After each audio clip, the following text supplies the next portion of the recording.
بسم اللہ الرحمن الرحیم۔ السلام علیکم۔ آج ہم البدیغ کی فضیلت بیان کریں گے۔ البدیغ بے مثال چیزوں کو ایجاد کرنے والا۔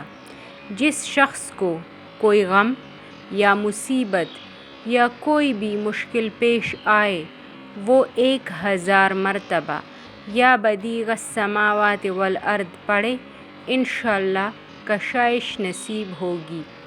جو شخص اس اسم کو باوضو پڑھتے ہوئے سو جائے تو جس کام کا ارادہ ہو وہ انشاءاللہ خواب میں نظر آ جائے گا، اور جو شخص نماز عشاء کے بعد یا بدیغ الغجائب بالخیر یا بدیغ 1200 مرتبہ 11 دن پڑھے گا تو جس کام یا مقصد کے لیے پڑھے گا انشاءاللہ وہ پورا عمل ختم ہونے سے پہلے حاصل ہو جائے گا۔